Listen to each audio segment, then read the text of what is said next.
تھوڑا سا مزید غور کیا اور یہ سوال جانچنے کی کوشش کی، ولادت تو حق ہے مگر ولادت میں کیا پیدا ہوا؟ اور خلقت حق ہے، وقت کو چھوڑو ہے یا نہیں، خلقت تو حق ہے مگر خلقت میں کیا پیدا ہوا؟ ایک شے تو نہیں ہے۔ دیکھو اتنا فرق تو انگریزی زبان کو بھی سمجھ آ گیا ہے، اس نے بھی ولادت کو کہا ہے برتھ۔ آپ اور میں جیسے برتھ ڈے منائیں بچوں کا، اپنے عزیز و اقارب کا، اور تخلیق اور خلقت کو اس نے کہا ہے کریشن، تو اتنا سمجھ تو اسے بھی تھی کچھ راز ہے۔ تو میرے آقا صلی اللہ علیہ وسلم کی ولادت ہوئی، مصطفیٰ کی خلقت ہوئی، یہ شب میلاد مصطفیٰ ہے، یہ ولادت مصطفیٰ کی یاد میں ہم بیٹھے ہیں، لیکن ولادت مصطفیٰ کے وجود کی ابتدا نہیں، ولادت ظہور وجود مصطفیٰ ہے، ابتدائے وجود مصطفیٰ نہیں۔ ابتدا کچھ اور ہے، ظاہر ہونا کچھ اور ہے۔ اس فرق تک پہنچنے کے لیے ہمیں ان دو لفظوں سے آگے جانا ہوگا۔ ولادت ہوئی تو کیا پیدا ہوا؟ میرے آقا صلی اللہ علیہ وسلم کا جسد بشری، سر انور سے لے کر قدمین شریفین تک، یہ جو انسان کا جسم ہے، میرے آقا کا جسم مبارک، آپ کا سراپا جسد بشری، یہ پیدا ہوا حضرت آمنہ کی گود مبارک میں تشریف فرما ہوا۔ تو یہ ہے ولادت۔ اس لیے ولادت کے ساتھ ذکر ملا، سرما لگا ہوا تھا، ختنہ مبارک بھی ہو چکا تھا، ناک مبارک بھی کٹی ہوئی تھی، بال زلف مبارک بھی سجی ہوئی تھی۔ یہ سارے جتنے عوارض کا ذکر ملا، یہ ذکر ہے مصطفیٰ کے جسم کریم سے جڑا ہوا۔ یہ بشریت محمدی صلی اللہ علیہ وسلم کی صفات اور عوارض کا تذکرہ ملتا ہے۔ لیکن جہاں تخلیق محمدی کا ذکر دیکھا وہاں کیا تھا؟ آئیے وہ پوری روایت پڑھ دوں۔ صحابی کھڑے ہوئے، یا رسول اللہ صلی اللہ علیہ وسلم اخبرنی عن افضل شیء خلق اللہ تبارک و تعالی قبل الاشیاء کلہا، یا رسول اللہ بتائیے یہ جو اللہ نے مخلوق کو بنایا، آپ ہمارے درمیان تشریف فرما ہیں، انسان، فرشتے، جنات، زمین اور آسمان، حیوانات و نباتات، اللہ نے ساری مخلوق کو پیدا فرمایا، مگر کوئی ترتیب تو رکھی ہوگی۔ تو سب سے پہلے کسے بنایا؟ صحابی نے پوچھا یہ سوال۔ اس سوال کے اندر صحابی کا ایک عقیدہ بول رہا ہے۔ عقیدہ یہ بول رہا ہے کہ میرے حضور کو سب پتا ہے اور ابتدا سے لے کر انتہا تک سب پتا ہے۔ سوال جو پوچھ رہا ہے کب اللہ نے سب سے پہلے کس شے کو بنایا؟ تو اب جہاں سے عالمین شروع ہوئے، موجودات کی ابتدا ہوئی، مخلوقات کی ابتدا ہوئی، اللہ نے پیدا کرنا شروع کیا، تو صحابی کا عقیدہ بول رہا ہے اگر اس کا علم ہوتا، اگر اس کا عقیدہ ہوتا کہ ماشاء اللہ دیوار کے پیچھے کی خبر نہیں تو کائنات کی پہلی شے کیوں پوچھتا؟ کائنات کی پہلی شے کے بارے میں سوال بتا رہا ہے۔ صحابہ کا عقیدہ یہی تھا، جب اس نے خود اپنا آپ نہیں چھپایا ان سے تو باقی خلق کو کیا خاک چھپایا ہوگا؟ جب اس نے اپنا آپ نہیں چھپایا تو باقی کیا چھپایا ہوگا؟ اس لیے صحابی نے کیا سوال اور میرے آقا نے دیا جواب۔ فرمایا یا جابر اول ما خلق اللہ نوری، وفی روایت ان اللہ تبارک و تعالی قد خلق قبل الاشیاء کلہا نور النبی کا من نور ہی، او کما قال النبی صلی اللہ علیہ وسلم۔ میرے آقا نے فرمایا اے جابر، اللہ نے جب مخلوق کو بنانے کا ارادہ فرمایا اور اس وقت کوئی شے بھی نہ تھی، نہ لوح تھی، نہ قلم، نہ زمین تھے، نہ آسمان، تو اللہ نے ہر شے سے پہلے اپنے نور کی تاثیر سے یا اپنے نور کی برکت سے یا اپنے نور کی طاقت سے یا اپنے نور کی قدرت سے تیرے نبی کے نور مبارک کو تخلیق فرمایا تھا۔ تو پتہ چلا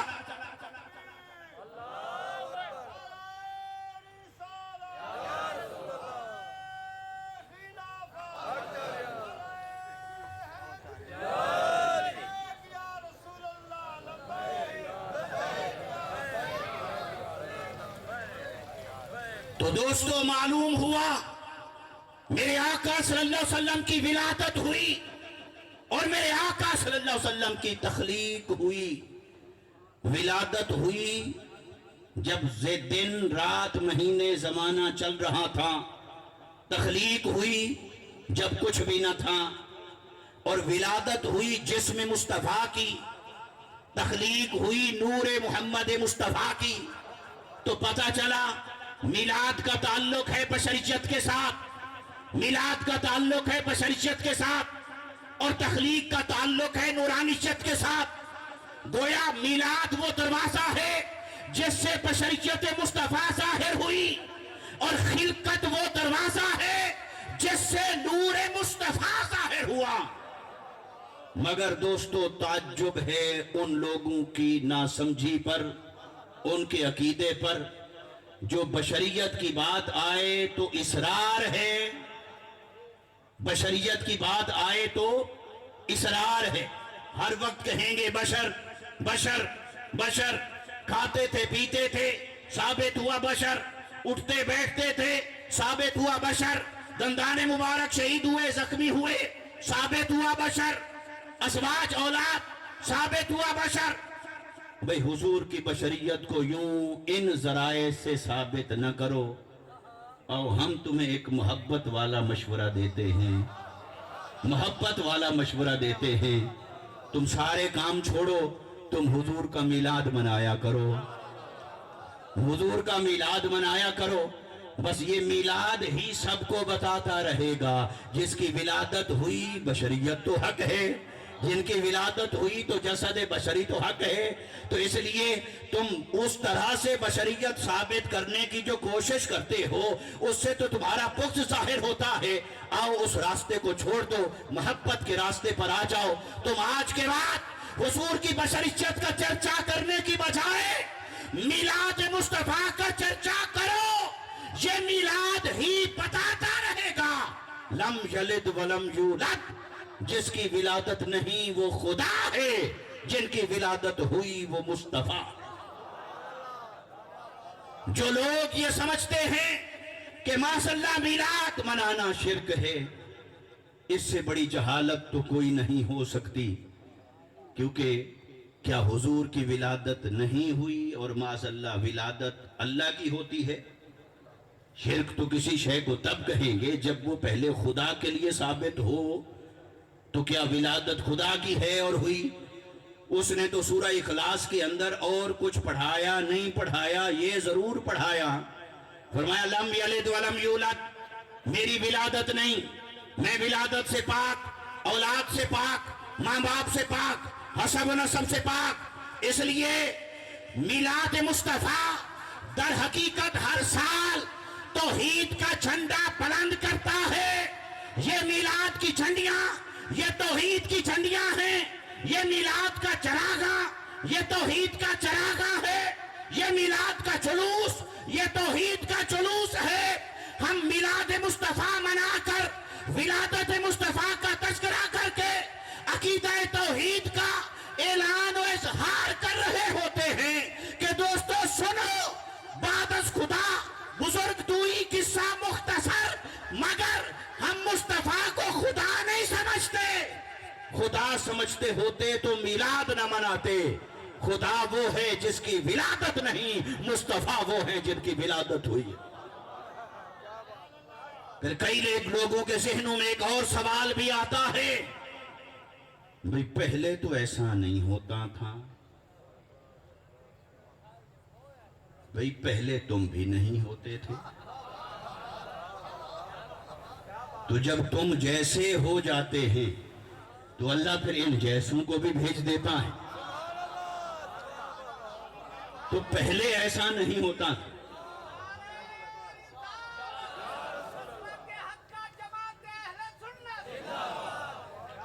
تو پہلے ایسا نہیں ہوتا تھا.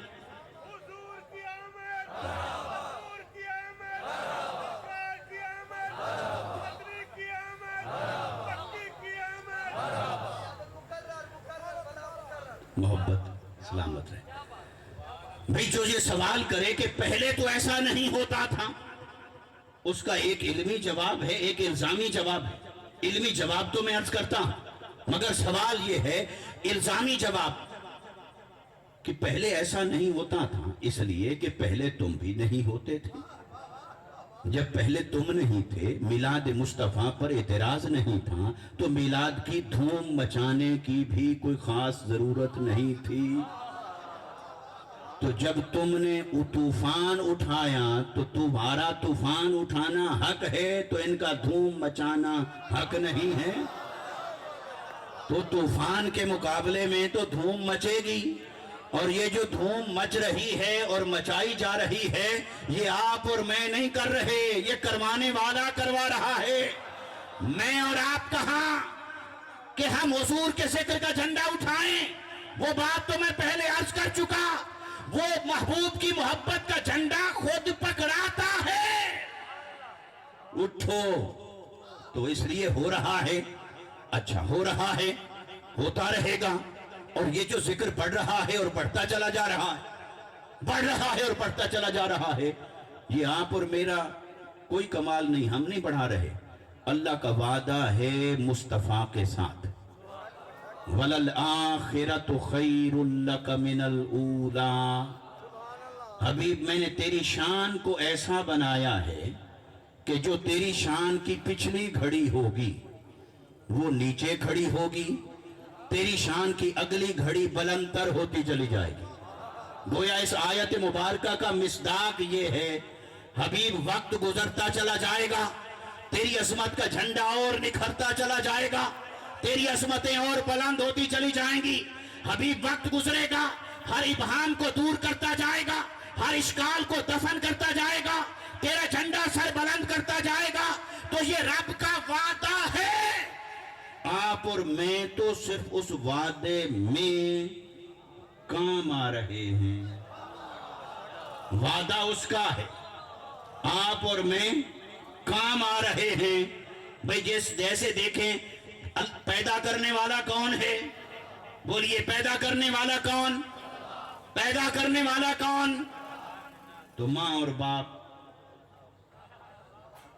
خالق وہی ہے، ماں اور باپ اس کے نظام تخلیق میں کام آ رہے ہیں، اپنے حصے کی خدمت، اپنے حصے کی تکلیف، اپنے حصے کا کام کر رہے ہیں۔ تو پھر جو کام اس کا ہو، یہ بھی غور طلب بات ہے، جو کام اس کا ہو اور وہ اعلان کرے اور کسی کو بلا کر اپنا کام اس سے کروائے، پھر وہ خالی اسے کام کر کے استعمال کر کے چھوڑ نہیں دیتا، پھر اسے شان بھی دیتا ہے، عظمت بھی دیتا ہے، مقام بھی دیتا ہے۔ ماں کو میرے آقا نے کیا رتبہ دیا؟ فرمایا الجنت تحت اقدام الامہات، جنت ماں کے قدموں کے نیچے ہے۔ باپ، رب کی رضا باپ کی پیشانی میں ہے، اس کی خوشنودی میں ہے۔ تو اور میرے آقا جوامع الکلم، تو اگر حضور امہات کے ساتھ ایک صفت استعمال فرما دیتے الصالحات، اگر حضور فرماتے الجنت تحت اقدام الامہات الصالحات، جنت نیک ماؤں کے قدموں تلے ہے، کہہ سکتے تھے کہ نہیں؟ اور حقیقت بھی ایسے ہے، مگر کیا حضور نے نیک کا لفظ ساتھ لگایا؟ کیوں نہیں لگایا؟ کہ کل کلاں کوئی بے ادب یہ فیصلہ نہ کرے کہ میں یہ نیک ہی نہیں تو میں کیوں جنت ڈھونڈوں اس کے قدموں میں۔ اللہ نے، میرے آقا نے فرمایا ٹھہر، اس کا نیک ہونا بد ہونا یہ سوال اس سے قبر میں ہوگا، یہ جو انہوں نے کام کیا ہے یہ کام تھا اس کا، اس کے کام میں یہ کام آئے ہیں، اب وہ کام لے کر انہیں چھوڑ نہیں دیتا، بڑھاپے تک عزت کرواتا ہے۔ اب جنت بھی ان کے قدموں میں ہے، رب کی رضا ان کی رضا میں ہے، ان کی خدمت کرو، باقی رہے یہ نیک ہیں یا بد اسے چھوڑو، وہ میں جانوں یہ جانے۔ بلا تشبیہ اور بلا مثال، وَلَلْآخِرَةُ خَيْرٌ لَكَ مِنَ الْأُولَىٰ، حبیب تیری آنے والی گھڑی پچھلی گھڑی سے ہوگی بہتر، آنے والا وقت بہتر، برتر، وقت گزرتا چلا جائے گا، شان بڑھتی چلی جائے گی. ورفعنا لک ذکرک, میں ہر لمحہ تیری شان بڑھاتا چلا جاؤں گا. باری تعالیٰ وہ جو تو بڑھائے گا تو کیا سارا کام خود تو ہی کرے گا یا کچھ اوروں سے بھی کروائے گا؟ تو فرمایا حبیب پھر کچھ اوروں کو بھی شریک کروں گا, کیونکہ جب تیری بات آ جائے تو میں ان کی محرومیاں مٹانے کے لیے انہیں شریک کرتا رہوں گا. تو حبیب پھر تو ان کو کروں گا شریک. کوئی جھنڈیاں لگائے گا, کوئی چراغاں کرے گا, کوئی قالین بچھائے گا, کوئی مائک لگائے گا, کوئی جھاڑو دے کر صفائی کرے گا, کوئی لنگر پکائے گا, کوئی دعوتیں دے گا, کوئی میزبان بنے گا, کوئی مہمان بنے گا, کوئی نعت پڑھے گا, کوئی تلاوت کرے گا, کوئی تقریر کرے گا. حبیب میں ہر ایک سے کام کرواؤں گا, لیکن دیکھنا وہ جتنے بھی ہوں گے ورفعنا لک ذکرک, تیری شان بڑھانے والا میں, لیکن جس جس کو اس میں کروں گا شریک ان کو اپنے ساتھ ملا کر اس نے جمع کا صیغہ بول رکھا ہے. ورفعنا ورفعنا ورفعنا, حبیب ہم نے تیرا ذکر بلند کیا. ہم باری تعالیٰ تو ایک ہے, اکیلا ہے, واحد ہے. تجھے ہم تجھے ہم کہیں تو مشرک ہو جائیں, اور تو اپنے آپ کو ہم کہے یہ توحید ہے. اس نے کہا سنو, میری عبادت میں ہم نہیں, لیکن میری محبت میں ہم ہونا پسند کرتا ہوں. اس لیے میں نے جن سے مصطفیٰ کی شان بلند کرنے کا کام لیا ہے ان سب کو اپنے ساتھ ملا کر کہتا ہوں حبیب دیکھ تو صحیح کیسے ہم نے تیرا ذکر بلند کر رکھا ہے, کیسے ہم نے تیری آنے والی گھڑی میں بلند تر ہوتی جا رہی ہے. اچھا اب اس طرف چلے گئے. یہاں ایک نکتہ جو عرض کرنا چاہتا ہوں, وقت گزرنے کے ساتھ جو میلاد کی دھوم مچ رہی ہے, بڑھتا جا رہا ہے. ایک تو یہ جواب کہ ہم نہیں بڑھا رہے, وہ بڑھا رہا ہے, اور دوسرا جواب کہ یہ ختم نبوت مصطفیٰ کا راز ہے. آپ کہیں گے ختم نبوت اس سے کیسے جڑ گئی؟ ہاں ایسے جڑی کہ اللہ پہلے بھیجتا تھا نبی, وہ آ کر توحید کا جھنڈا اٹھاتے, معجزات بھی دکھاتے, شانیں بھی دکھاتے, پھر پردہ فرماتے, پھر ان کی تعلیم کچھ عرصہ تک رہتی, پھر لوگ کمزور ہو جاتے, بھلانا شروع کر دیتے, پھر توحید چھوڑ دیتے, پھر شرک میں آ جاتے, حتیٰ کہ نبیوں کے معجزات سے متاثر ہو کر انہیں ہی خدا کا شریک بنا لیتے, خدا بنا لیتے, خدا کا بیٹا بنا لیتے, خدا کا شریک بنا لیتے. جیسے ہوا عیسیٰ علیہ السلام کے بارے میں عیسائیوں نے کیا, عزیر علیہ السلام کے بارے میں یہود نے کیا. اللہ نے فرمایا حبیب میں نے بھیجے تھے انبیاء, ان کو دیے تھے معجزات, چند صدیاں گزرنے کے بعد یہ انسان انہیں خدا بنا کے بیٹھ جاتا ہے. پھر میں نیا نبی بھیجتا ہوں. اب تو نبوت کا دروازہ بند ہے, اب ختم نبوت ہے, تاج ختم نبوت آپ کے سر پہ ہے. تو باری تعالیٰ پھر اب تو یہ ہے کہ جن کو چند معجزات دیے تھے ان کو تو یہ انسان اللہ کا شریک بنا کے بیٹھا ہے. بھئی عیسیٰ علیہ السلام صرف مردوں کو زندہ کر دیتے تھے, کوڑی کے مرض کو شفایاب کر دیتے تھے, 2-4 معجزات ہیں, 5 معجزات ہیں. تو باری تعالیٰ جن کو چند معجزات دیے ان کو تو ان کی امتیں چند صدیوں کے بعد خدا کا شریک بنا کے بیٹھی ہیں. تو مصطفیٰ کریم کیا ان کے چند معجزات ہیں؟ ان کی تو ذات ہی سراپا معجزہ ہے. ان کا تو چلنا پھرنا بھی معجزہ ہے, ان کا تو اٹھنا اور بیٹھنا بھی معجزہ ہے, ان کا خرام ناز بھی معجزہ ہے. زبان بولے تو معجزہ, آنکھ دیکھے تو آر پار دیکھے معجزہ, لعاب مبارک کڑوے کنویں میں گر جائے تو معجزہ, پسینہ مبارک خوشبو بن جائے معجزہ, پہاڑوں سے گزریں وہ پہچان کر الصلاۃ والسلام علیک یا رسول اللہ پڑھیں معجزہ, مصطفیٰ کی انگلی اٹھ جائے, ڈوبا ہوا سورج پلٹ آئے, ہاتھ کا اشارہ ہو چاند دو ٹکڑے ہو جائے. تیری تو ذات ہی سراپا معجزہ ہے. تو باری تعالیٰ جن کو چند معجزات دیے تھے ان کے تو کچھ صدیوں کے بعد ان کے ماننے والے انہیں خدا بنا کے بیٹھے ہوتے تھے. تو یہاں فرمایا حبیب ہم نے ایک انتظام کر رکھا ہے. جی باری تعالیٰ وہ کیا انتظام ہے؟ فرمایا حبیب دیکھنا پہلی ابتدا کی صدیوں میں چونکہ شرک پھیلنے کا خطرہ نہیں ہوگا، کم ہوگا، تو اس کی ضرورت پیش نہیں آئے گی. اور جب انسان کا فاصلہ تیرے زمانے سے بڑھے گا، پہلی صدی ہجری، پھر دوسری صدی، تیسری صدی، آج 15ویں صدی، تو جب انسان کا فاصلہ بڑھے گا اور امکان بڑھے گا پہلے کی طرح، تاریخ کی طرح امکان بڑھے گا کہ کوئی مصطفیٰ کے معجزات سے متاثر ہو کر انہیں خدا نہ بنائے، خدا کا شریک نہ سمجھے، خدا کا بیٹا نہ سمجھے. تو حبیب پہلے تو نبی بھیجتا تھا، اب نبی نہیں بھیجوں گا. اب وقت گزرنے کے ساتھ تیرے میلاد کی دھوم مچا دوں گا. یہ تیرا میلاد بتاتا رہے گا. ارے جس کی ولادت ہو وہ خدا نہیں ہوتا. میلاد پیغام توحید ہے جو ہر سو سنا رہا ہے.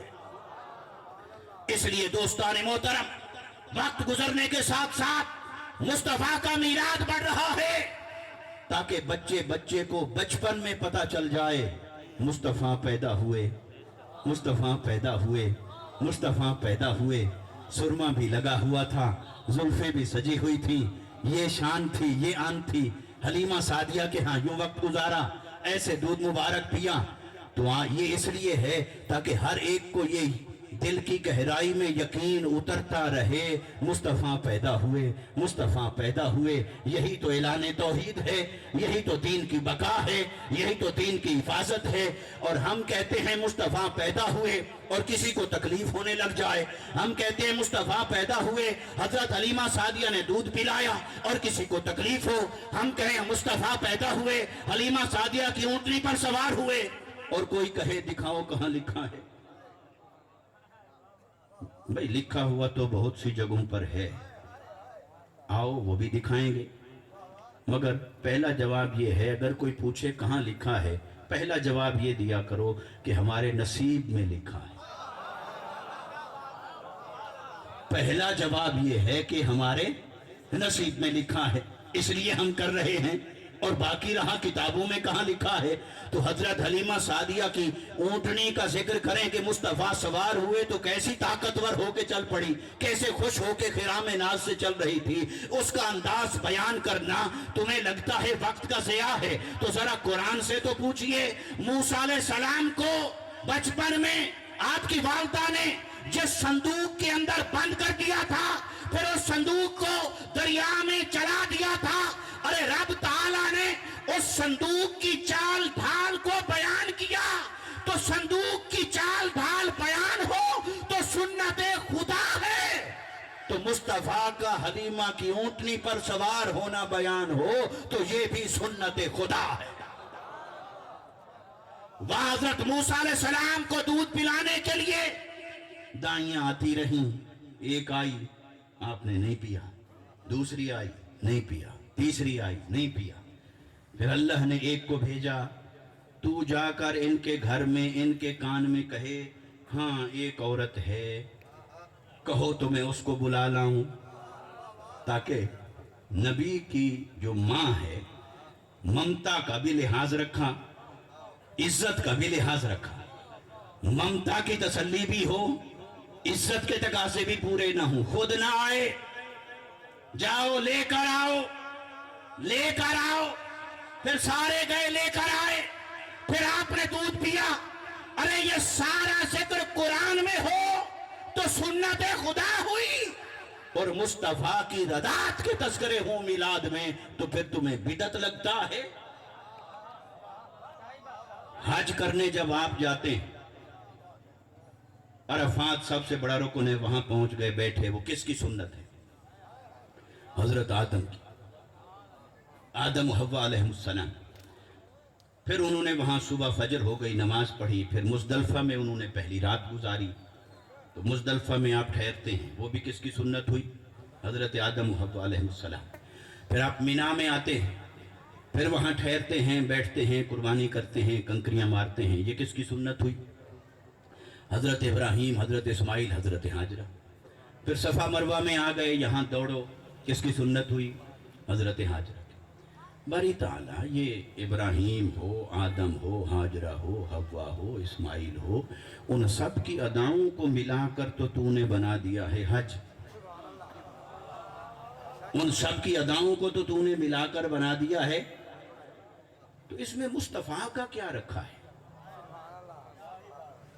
کوئی شے مصطفیٰ کی بھی تو اس کے اندر فرض کر دیتا. تو مدینے جانا فرض ہے. فقہ کہتی ہے کہ فرض، پر عشق کہتا ہے کہ یہ پہلا فرض ہے. فقہ کہتی ہے کہ یہ فرض نہیں. تو باری تعالیٰ مدینے جانا فرض کیوں نہیں رکھا؟ تو صوفیاء نے، علماء نے، مجتہدین نے اس کی توجیہ کی، ریزننگ بیان کی. ریزننگ اور حکمت میں سے ایک یہ رکھا، کہا کہ اللہ نے بندے کو بلایا اور اسے اپنا نظام محبت دکھایا کہ دیکھ، 2 چادروں میں لپٹا ہوا تجھے بلایا ہے. آدم کی سنت ادا کر، عرفات میں بیٹھ، آدم و حوا علیہ السلام کی اداؤں پر عمل کر، مزدلفہ میں رات گزار، آدم و حوا علیہ السلام کی ادا پر عمل کر، مینا کے اندر قیام کر، کنکریاں مار، قربانی کر. ابراہیم کی ادا پر عمل ہو، اسماعیل کی ادا پر عمل ہو، حاجرہ کی ادا پر عمل ہو علیہ السلام. ادھر عرفات، ادھر آ جا صفا اور مروہ میں، یہاں سے وہاں تک دوڑ، یہاں سے یہاں تک آہستہ، پھر یہاں سے یہاں تک تیز، پھر آہستہ. یہ کیوں؟ ادا ہے حضرت حاجرہ کی. جب سارا حج بندے نے کر لیا، بندے نے کہا باری تعالیٰ بس اب میں جاؤں. حج مکمل کر لیا تو کہا میں جاؤں. فرمایا جو کچھ اب تک تیرے سے کروایا ہے، یہ جملہ قابل غور ہے، جو کچھ اب تک تیرے سے کروایا ہے، اگر تجھے واقعتاً کچھ سمجھ آئی ہے تو در مصطفیٰ پہ تجھے بھیجنا نہیں پڑے گا، تو خود جائے گا. کہ جو آدم کی اداؤں کو حج بناتا ہے تو مصطفیٰ کی گلی میں جانا کتنا بڑا کام ہوگا. اگر اب تک تجھے کچھ سمجھ آئی تو تجھے بھیجنا نہیں پڑے گا، تو خود جائے گا. اور اگر اب تک تجھے سمجھ نہیں آئی کہ میری بارگاہ میں میرے نبیوں، میرے بندوں کا درجہ کیا ہے، تو ایسا بے قدرہ ہے کہ اگلی بات تجھے میں بتاتا ہی نہیں کہ جا میرے مصطفیٰ کے دروازے پر جا، کیونکہ وہاں پہنچ گیا تو کہیں تو نے معافی مانگ لی تو مجھے بخشنا ہوگا. بس یہیں سے تو واپس پلٹ جا، باقی حساب آخرت میں ہوگا. تو اعلیٰ حضرت عظیم البرکت امام احمد رضا خان رحمت اللہ تعالی علیہ نے فرمایا، حاجیو آؤ شہنشاہ کا روضہ دیکھیں. کعبہ تو دیکھ چکے، کعبے کا کعبہ دیکھیں. میں یہ عرض کر رہا تھا، یہ جو حج کے احکام میں سارا فلسفہ ہے، اس فلسفے کو جب آپ غور کریں گے کہ مدینے جانا نہ فرض ہے، نہ واجب ہے، نہ مؤکد ہے، صرف ترغیب ہے. کیونکہ محبت مجبور کر کے نہیں کروائی جاتی، اس سے محبت کی توہین ہوتی ہے. محبت کا فلسفہ یہ ہے، محبت اتنی خوددار ہے کہ آپ کسی کو مجبور کریں کہ محبت کرو، وہ محبت ہے ہی نہیں. محبوب محبت کی بے قدری نہیں کرواتا، اس لیے زبردستی کی محبت وہ گوارا نہیں کرتا. تو اس لیے اللہ نے بھی نہ زبردستی محبت نہیں کروائی. فرمایا اگر اب تک تمہیں سمجھ آئی تو بھی تجھے کہنا نہیں پڑے گا، اور اگر اب تک سمجھ نہیں آئی تو زبردستی بھیج کر میں خانہ پوری نہیں کرواتا. تو جا، تیرے جیسے بڑے آئے بڑے گئے. اسی طرح اگر حضرت آدم کی تخلیق کا ذکر کرے قرآن، حضرت موسیٰ کی ولادت کا ذکر کرے قرآن، ردات کا ذکر کرے قرآن، صندوق مبارک پانی میں چل رہا ہے ذکر کرے قرآن، حضرت مریم علیہ السلام جب سے پیٹ میں آئے حضرت عیسیٰ، وہ سارے احوال تکلیف کی کیفیات وہ بیان کرے قرآن. جیسے ولادت حضرت عیسیٰ کی وہ بیان کرے قرآن، جیسے ولادت حضرت یحییٰ کی، وہ بیان کرے قرآن، نام بھی رکھے قرآن، ردات بھی بیان کرے قرآن۔ جب آدم کا، مریم کا، موسیٰ کا، عیسیٰ کا، یحییٰ کا علیہ السلام، ان سب کے میلادوں کو بیان کرنا یہ موضوع قرآن ہے، سنت خدا ہے۔ تو اب ان سب کے بعد بھی اگر کسی کو پوچھنے کی حاجت رہ جائے کہ مصطفیٰ کے میلاد کا ذکر کروں کہ نہ کروں، ولادت کا ذکر کروں کہ نہ کروں، ردات کا بیان کروں کہ نہ کروں، حلیمہ سعدیہ کی اونٹنی کا بیان کروں کہ نہ کروں، ثواب ہے کہ نہیں ہے، اس میں اجر ہوگا کہ نہیں ہوگا، تو اللہ نے فرمایا سن، لا اقسم بہذا البلد ووالد وما ولد وانت حل بہذا البلد ووالد وما ولد۔ قرآن کہتا ہے اے بندے سن، میں نے آدم کی تخلیق کا ذکر کیا پر میں نے قسم نہیں اٹھائی، میں نے موسیٰ علیہ السلام کی ولادت کا ذکر کیا پر قسم نہیں اٹھائی، میں نے یحییٰ کی ولادت کا ذکر کیا پر قسم نہیں اٹھائی۔ جتنی ولادتیں، جتنی پیدائشیں میں نے بیان کی، کسی پر قسم نہیں اٹھائی۔ ایک ولادت ہے جس پر میں ایک نہیں، دو نہیں، 3 قسمیں اٹھا کر کہتا ہوں، ووالد وما ولد، مجھے قسم ہے والد کی، مجھے قسم ہے اس کی جس کا میلاد ہوا، قسم ہے والد کی، قسم ہے اس کی جس کا میلاد ہوا، قسم ہے والد کی، قسم ہے اس کی جس کا میلاد ہوا۔ باری تعالیٰ یہ کون والد ہے؟ اس نے کہا قسم سے تمہیں پتہ نہیں چلا کہ یہ عام والد نہیں، صرف والد ہوتا تو قسم نہ ہوتی کہ آدم کے بیان میں قسم آئی تھی، یحییٰ و زکریا کے بیان میں قسم آئی تھی، تو جہاں قسم آئی ہے سمجھو، سمجھ جاؤ گے تو اپنا بنا لوں گا، نہیں سمجھو گے تو دھتکار دوں گا۔ اس لیے اس نے کہا ووالد، قسم ہے والد کی، والد کو بھی پھر الف لام لگا کر معرفہ بھی نہیں کیا، نکرہ رکھا۔ باری تعالیٰ نکرہ تو استاد پڑھتا پڑھاتا ہے، کون